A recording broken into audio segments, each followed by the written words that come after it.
Okay, this was episode 6. The Returned. Oh. So it was an Eldritch Terror. Yes. No. Yes. Okay.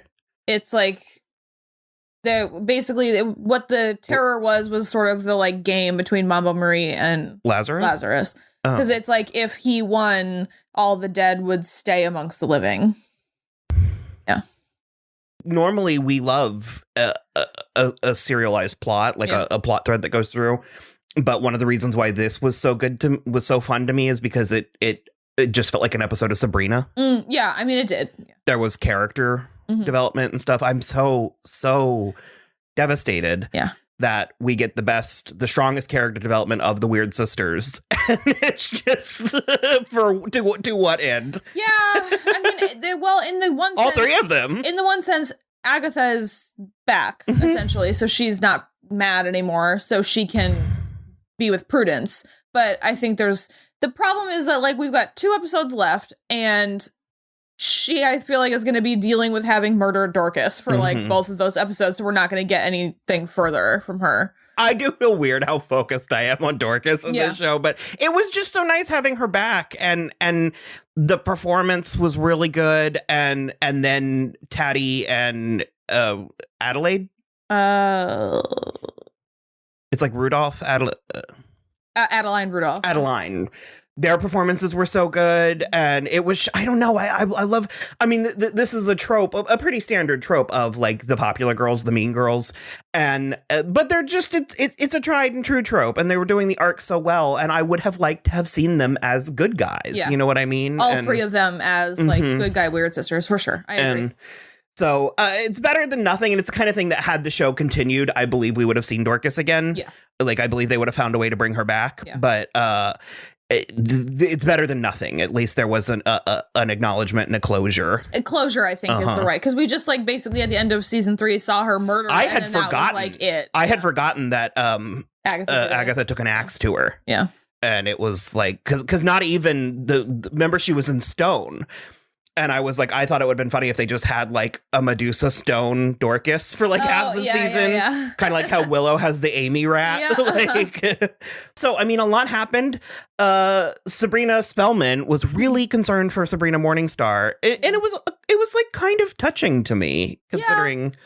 Well, they loved each other. They were, like, essentially twins, and it was nice. I liked it too. And so, like, I suppose Nick and Sabrina are just back together now. He was, like, in bed with her. So okay, all of these teenage kids are just allowed to have their respective boyfriend or girlfriend sleep in their beds. Sex isn't an issue, so on a weeknight. Yeah, sex isn't an issue, so. You're the one making me watch Dawson's Creek. That's so true. Where you get off. Fair enough. No, I don't know. It's just, that's the kind of thing for me where it would be like, if I had ever had a boy sleep over in high school, I would have been grounded till I graduated college. Well, you also wouldn't have gone on a school-sanctioned sex trip. True. But I mean, even the mortal kids... You know, I don't know. It's just one of those. It's one of my weird, having been raised by your weird puritanical. Because I don't even feel puritanical about it. I'm like, definitely have sex, but like, then you're supposed to go sleep in your separate beds. You're 16. Yeah, you're also not supposed to murder, but I mean, funny because I did so much of that in high school. I couldn't think of a joke quick enough. Like 3 half premises flew through my. I was gonna be like, murdered those grades, but no, not really. Even. No, I always did real bad in math. It was fun having the dead people back. So Dr. Cerberus is like a straight Norman Bates. That was a relief to have that taken care of. Yeah. I just especially love at the end when he was like, "No, I would like her to be dead again." And then the Sabrina and her this version has botched her parents across the board as far as I'm concerned. Her like mortal parents. Yeah, I have no whatsoever, and I'm not even gonna. It doesn't deserve. Well, it's also like as if we didn't already know she had like bonkers daddy issues. Like, why do we need a button But also on just it? Zelda being like, Sabrina, I beg of you, no matter what you do not confront him with his former self. Yeah, and then it's like literally like the she first can't thing push she does. Zelda out of the room fast enough to be like, you know me, Dad. Yeah, and it's just like it was in the alternate reality Greendale, where they just kept on going up to people and being like, "It's me, Sabrina." It's like, no.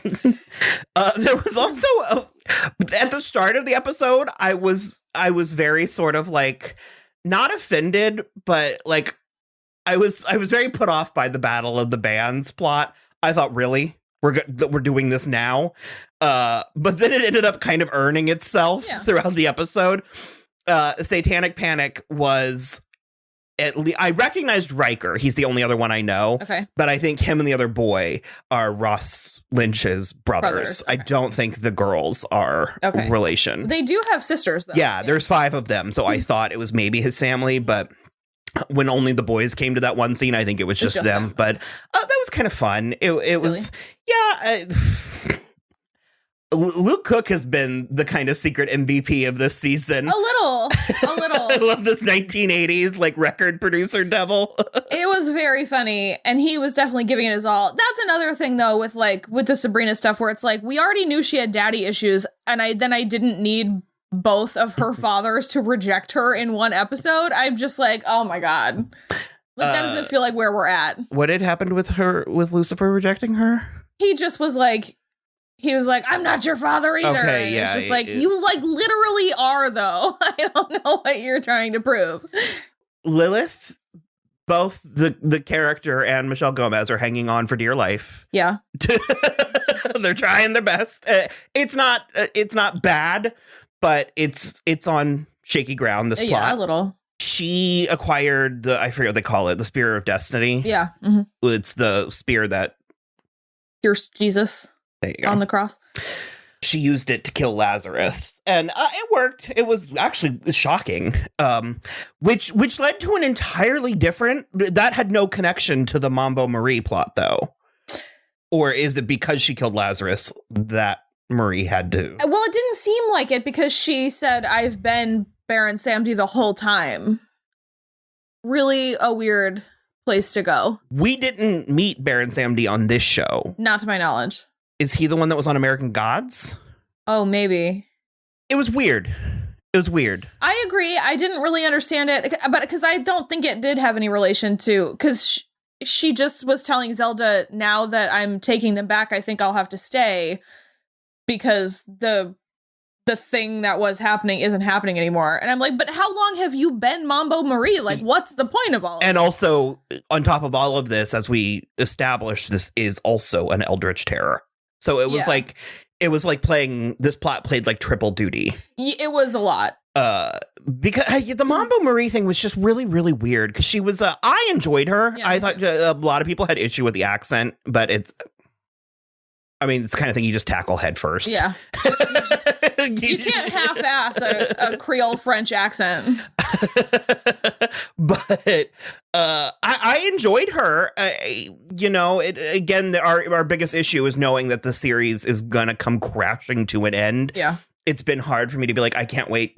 I want to be like, I can't wait to get to know more from this character. Yeah, and I'm like, we just know we're not going to. It honestly really reminded me of Tia Dalma from Pirates of the Caribbean, where it was like, you find out that, spoiler alert for Pirates of the Caribbean 2, but you find out that she's a literal goddess and they unleash her on the world, never to acknowledge, speak of her again. Yeah. And it was like, huh? What? It's like, Naomi Harris has not been busy. But it's like, how is this, like, you pull this, like, bad shit plot twist, but then just completely ignore it? It's like, what? They just don't go in that part of the ocean anymore. She's just like, although Marie, Samdi, whatever, did give Zelda Vinegar Tom back. The cutest little beagle that you ever did see with his ears and his paws. That's such a good name, Vinegar Tom. So cute. Oh.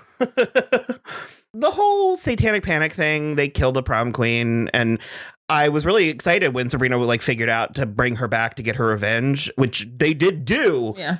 But it was like if an afterthought had an afterthought, she just kind of came in and was like... Because that's the other thing, too, is like, you know, Sabrina, Satanic Panic went, and then Harvey and Roz's band went, and then... the Dark Mothers went. And then Sabrina went up and sang, and she just was like, I know we totally stole this Battle of the Bands. And I was like, did you? And then everybody cheered, and then... And then Lucifer was just like, well, I guess I'm going back to hell. And that was it. There was like, what was the point of Sabrina singing? Like, it had no I mean, it was kind of cool. She struggled a little bit with Sweet Child of Mine. I maintain they should have sang Give Me More by Britney Spears. She was 2004 Britney Spears when she walked out there. The Fright Night or whatever, Harvey's band, they sang The Time Warp, which is... all around good time, although they do the thing that I hate, and I hate when people do pale imitations. I wish they had just sang it.